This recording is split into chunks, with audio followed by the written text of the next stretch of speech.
This video is inspired by a comment on my last video with the simple question, who would you say are your sleeper picks in reference to Super Bowl contenders? Now, if you watched my previous video, I gave my list of 10 Super Bowl contenders, but also gave a list of teams that just missed the cut. And to be honest, I feel like picking one of those teams would kind of be cheating because they wouldn't qualify as a quote-unquote sleeper pick. So the Jaguars, Steelers, Dolphins, Browns, I'm sorry, but they don't count. So now my pool of teams was narrowed down to 18 teams, and here's where I landed. I was tempted to pick Tennessee, and I mean really tempted, but it does feel more realistic that an NFC team can make a run given the imbalance of talent in each conference. I even came close to selecting Washington because what if Sam Howell's actually kinda good? They have plenty of talent around him, we just don't know about the quarterback. Before I reveal who I chose, I have to admit there are at least a few factors that played into this aside from the team itself. But before we get into that, make sure to leave a like on the video, it always helps out a lot. Now, I already admitted to wanting to pick an NFC team,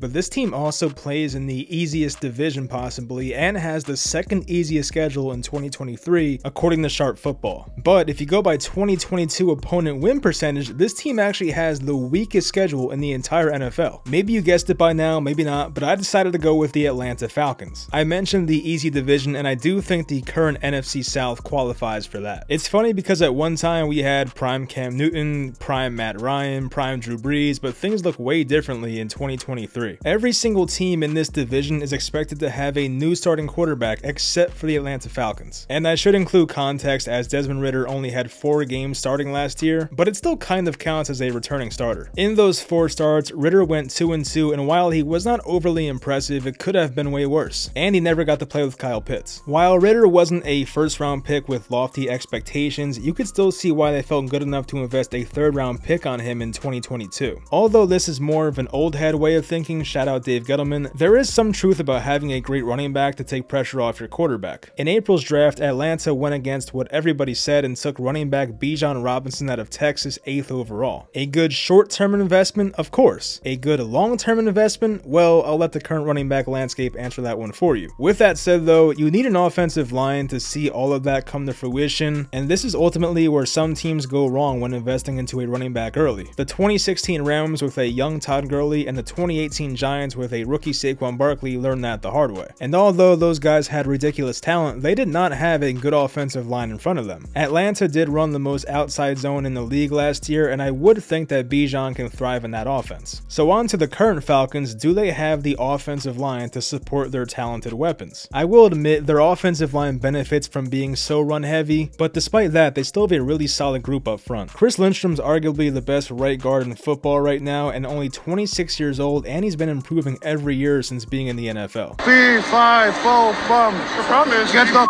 out of my way. Jake Matthews is the longest tenured Falcon here, as he's held down the left tackle spot in Atlanta since 2014 and made the Pro Bowl back in 2018. He's not a superstar, but consistently has been an above average offensive tackle for almost a decade. Their right tackle Caleb McGarry was just extended this offseason as he broke out in year 4, earning a 3-year deal for $34.5 million, $15 million guaranteed. Their projected left guard is rookie 2nd round pick Matthew Bergeron out of Syracuse. Although he did play tackle in college, he will have to make that transition, but he's an excellent run blocker. Their center position's probably the biggest question mark, whether it's Drew Dahlman or Matt Hennessy, but they should be good enough with that talent around them. Overall, it's arguably a top 10 offensive line in the NFL. I briefly touched on their offensive weapons, and if you're looking for the best trio of running back, wide receiver, and tight end in the NFL, the Falcons may be in that conversation. In back-to-back drafts, they took Kyle Pitts, Drake London, and Bijan Robinson. 3 skill position players all within the top 10 of the draft. Kyle Pitts, despite having a 1,000-yard rookie season as a tight end,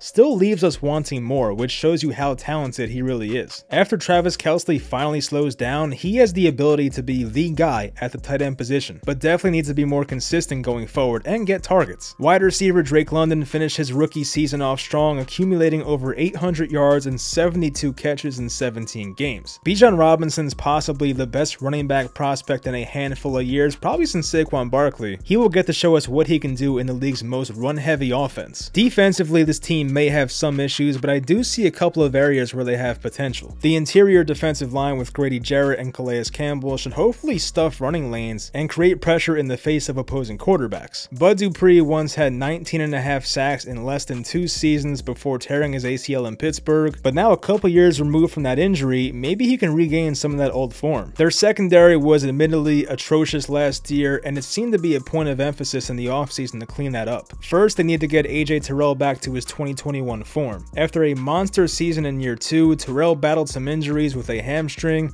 and just flat out looked worse in 2022. Getting Terrell back to that, alongside the additions of Jesse Bates and former 3rd overall pick Jeff Okudah, could be big for that secondary that really sucked last year. Okudah is a big question mark in his own right, as the former 3rd overall pick in 2020 has yet to find any consistency and had to overcome a torn Achilles back in 2021. Maybe a new home was all he needed, we shall see. As for Jesse Bates, he was given a big contract from Atlanta, making him a top 5 paid safety in the league. He not only brings experience, but playoff pedigree, played in the Super Bowl, and he's been one of the best players at his position for the past few years. As for head coach Arthur Smith, I'm going to say he's not on the hot seat given Atlanta's patience with previous head coaches, but this is a really big year for him. They've had back-to-back 7-win seasons since Arthur Smith took over, which is not horrible, but still not good enough. If they fail to reach the playoffs or show improvement this year, then maybe by next offseason he'll be on the hot seat. But on the bright side, this is a coach whose offense once resurrected the career of Ryan Tannehill, so maybe he can work similar magic with this talented offense in Atlanta. And I don't think Arthur Smith will give Desmond Ridder anything he can't handle. Once again, it's a run-heavy offense, there will be a lot of play-action rollouts, making his life easy, and he has some amazing weapons at his disposal. I didn't even mention Mac Hollins, who is not some stud wide receiver 1, but I've always liked his game. He was brought in this offseason on a very cheap contract to be their wide receiver 2. And for the love of God, can we please give Kyle Pitts some more targets? You can run all the rollouts you want, Arthur Smith, but maybe, just maybe, can we give the most talented tight end in football some of these dump-offs and crossers? I didn't even mention Cordero Patterson, who in 2021 had over 1,100 scrimmage yards and is the all-time leader